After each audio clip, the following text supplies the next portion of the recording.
Rebonjour Amandine, donc me voici de retour pour une vidéo pour expliquer le bracelet que j'ai réalisé pour Yvelise. Bon, déjà d'entrée je pense que ça fera plusieurs vidéos, je vous l'annonce parce qu'il y a beaucoup de pierres. Je vais déjà vous expliquer un petit peu comment je l'ai conçu. J'utilise, c'est vrai qu'on n'en a pas parlé, mais j'utilise aussi des oracles. Alors, je suis pas dans le divinatoire du tout, hein, parce que c'est pas ma perception des choses. Je pars toujours du principe qu'on a le libre arbitre, donc si on commence à dire vous allez avoir 10 enfants, vous allez faire ci, vous allez faire ça, c'est-à-dire que quelque part aussi, en plus, on conditionne un peu le mental de la personne en face et le libre arbitre a son existence. J'en suis persuadée. Donc là, je suis plus dans des oracles qui permettent de faire un point sur les énergies en jeu. Pour moi, ma perception, hein, je vous communique telle quelle parce que c'est une vidéo, il faut que je fasse vite. Hein. Grosso modo, tout est énergie.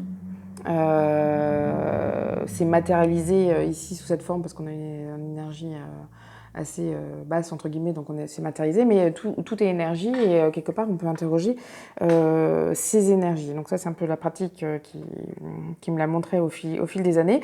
Et donc c'est un peu dans cet état d'esprit que je me dis ben, pourquoi pas interroger la maladie d'Yvelise directement pour savoir d'où elle est née, ce qu'elle exprime, pour pouvoir après aller au plus juste de la création de ce bracelet. Donc du coup j'ai commencé par un tirage, toujours avec ces questions. Alors j'utilise plusieurs oracles, là en l'occurrence c'est un oracle que j'aime beaucoup, c'est 110 cartes qui sont créées par une Australienne. Et ce que j'aime, comme vous pouvez le voir, c'est que on n'est pas comme dans le tarot Assai où c'est très compliqué, complexe à comprendre. Les symboliques, là c'est vraiment du littéral. Donc vous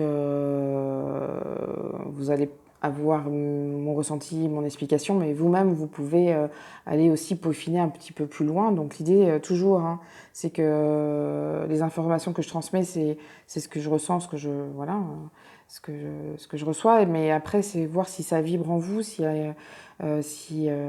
ça vous semble évident ou pas évident. Et puis ça peut être aussi une base de réflexion pour aller peaufiner aussi de votre côté. Mais l'idée, c'est toujours de voir est-ce que ça résonne ou pas, hein, quoi qu'il arrive. Donc moi, je sais comment je pratique, que voilà, je le fais vraiment par le biais du cœur et de façon sincère. Après vous, bah, disons, ça me parle pas du tout. Bon, bah, à ce moment-là, vous prenez pas et c'est juste.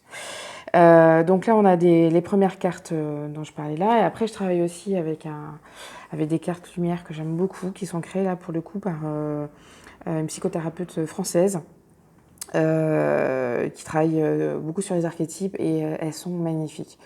Un très beau soutien et souvent je passe par leur biais parce qu'elles sont très belles. Après j'ai une autre carte, mais bon là on est sur une autre approche, c'est plus un message. Alors, c'est les cartes healing, c'est un terme qui n'est pas très très bien traduit en français, mais c'est comment un petit peu aller se guérir soi-même, entre guillemets, du moins aller à visiter les choses pour les transformer.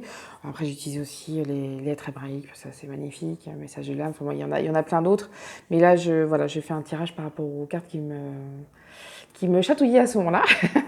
Et après, une fois que j'ai fait le tirage, donc ça c'est posé, c'est un premier contact déjà avec cette maladie. Et après, je vais chercher mes pierres et après, je leur demande aussi un petit coup de main. Parce que je suis pas dans l'idée de ça fait ça, nanana et tout. Non, c'est pas. J'ai beaucoup de mal avec cette approche de lithothérapie pure et dure.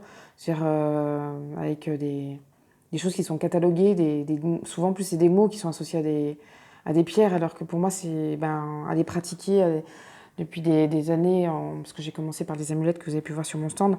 Donc du coup, voilà, je passais beaucoup de temps avec elles et je voyais grosso modo où elles agissaient en moi. C'est pour ça que je parle beaucoup de chakras, même si elles n'interviennent pas que sur un seul. Mais il y a des subtilités. Et du fait d'être en contact avec elles pendant plusieurs heures, je voyais comment elles interagissaient. Et du coup, c'est devenu un peu un quotidien et c'est comme ça que je les explique, même si ça parle pas à tout le monde. Mais c'est très bien comme ça aussi, hein, c'est une question d'expérience et c'est comme ça que j'invite les gens à aller en relation avec les pierres, c'est d'expérimenter ce que ça procure comme réaction et pas être dans cette pierre, elle me fait ça, donc c'est bon quoi. Non, ça me paraît un peu bizarre aussi comme approche.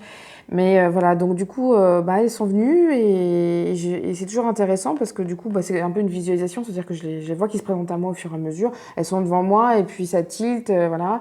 Et même le sens, si vous voulez, ça vient au fur et à mesure, ça se crée quoi. Et je me rends compte que si je me basais juste sur les cartes, parfois j'irais vers certaines pierres, mais il y a des subtilités au niveau des énergies, et quand ça me vient sous cette forme-là, parfois il y en a une qui se présente, je me dis tiens, j'aurais pas pensé si c'était avec mon mental. Par contre, quelle évidence au final qu'elle soit placée là et qu'elle soit dans ce soutien.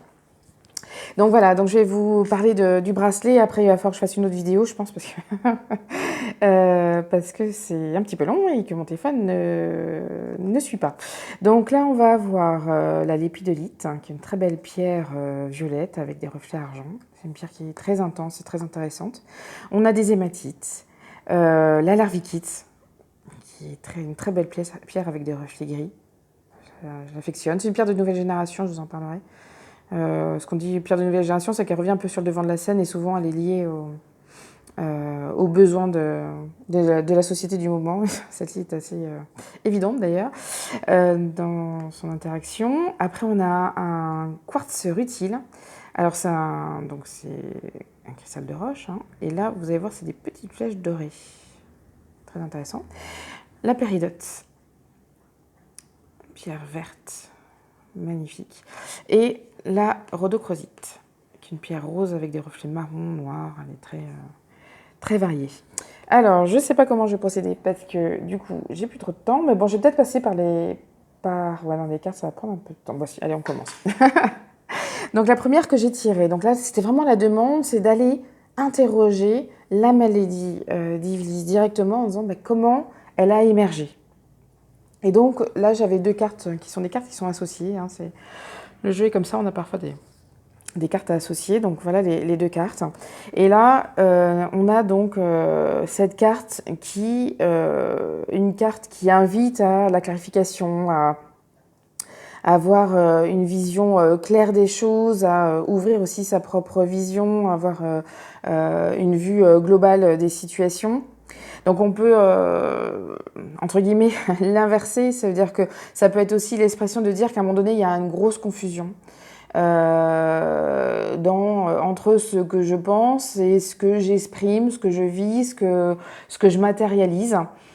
Parce que évidemment, c'est des choses de notre quotidien, c'est qu'on a un entourage, on a une culture, on a un siècle où l'on vit, avec des croyances et tout ça, on en a un petit peu parlé quand on s'est rencontrés. Et grosso modo, on peut être amené à pas créer la vie que l'on souhaite, enfin, grosso modo, être un peu même à l'antipode. Donc, alors ça peut être pas aussi fort que ça.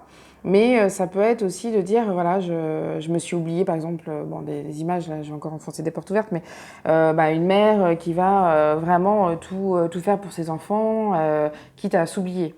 Ou au contraire, qui va être amenée par une relation maritale à devoir tout donner à son partenaire parce qu'il a une personnalité et une demande dans ce sens, et voilà. Et donc ça, c'est un échange un peu bizarre qui peut se mettre en place. Et du coup, de ne pas donner l'affection qui est une évidence à nos enfants. Voilà, un peu toujours dans le cheminement de l'approche. Donc là, c'est de dire qu'il y a une dissonance entre ce que je suis, ce que je ressens, ma façon de penser, ce qui est moi et ce que je vis. Et elle va être confirmée par cette carte, la Méduse, qui est une carte que j'affectionne beaucoup et donc qui sera expliquée dans la prochaine vidéo. Parce que mon téléphone n'a plus de mémoire. À tout à l'heure.